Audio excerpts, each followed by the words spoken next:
სამედიცინო კლინიკა მედინაში 27 წლის ქალბატონი გარდაიცვალა. დედის ჯანმრთელობის მდგომარეობა მას შემდეგ დამძიმდა, რაც მეოთხე შვილი ფიზიოლოგიურად გააჩინა. სამშობიარო სახლის მთავარი ექიმი განმარტავს, რომ ქალბატონი აღრიცხვაზე ორსულობის 21 კვირას დადგა. სამშობიაროში მისვლის მომენტში კი მწვავე ანემია ჰქონდა.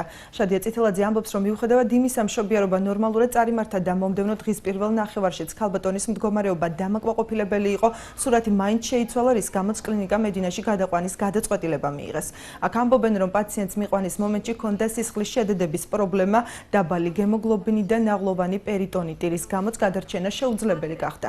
სამშობიარო სახლში ასევე აღნიშნეს, რომ პაციენტს მეუღლესთან ერთად მშობიარობამდე სპეციალურ გამოკვლევასა და სტაციონარში მოთავსებაზე წერილობითი უარი ჰქონდა გაცხადებული.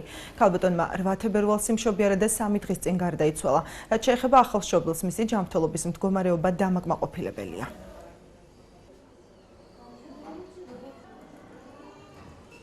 ახალშობილი დაიბადა 8 თებერვალს 17 საათსა და 30 წუთზე მეოთხე დროული მშობიარობიდან.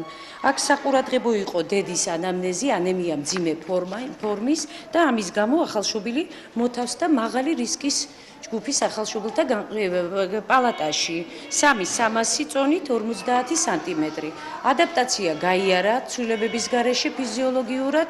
ეხლა იმყოფება ახალშობილი ჩვენი მეთვალყურეობის ქვეშ. დამაკმაყოფილებელია. ძალიან გვიან დადგა ქალთა კონსულტაციაში აღრიცხვაზე 30 კვირაზე და რო დადგა უკვე მაშინ ჰქონდა მაგას მძიმე ფორმის ანემია.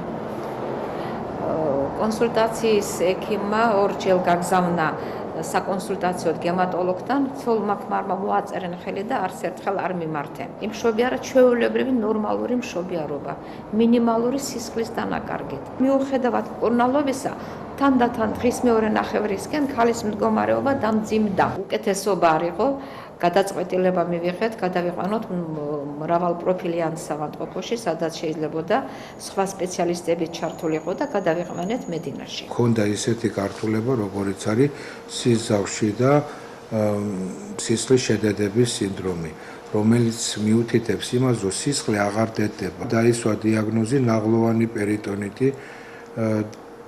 იმავე ღამეს 4 საათამდე გაუკეთა ოპერაცია, ხოლეცისტექტომია, ანუ მას ჰქონდა ამოღებული ნაღლის ბუშტი. და გაგრძელდა შემდეგ მელოგინის მკურნალობა რეანიმაციულ განყოფილებაში. საერთო უმძიმესი მდგომარეობიდან გამომდინარე მელოგინის გადარჩენა ვერ მოხერხდა და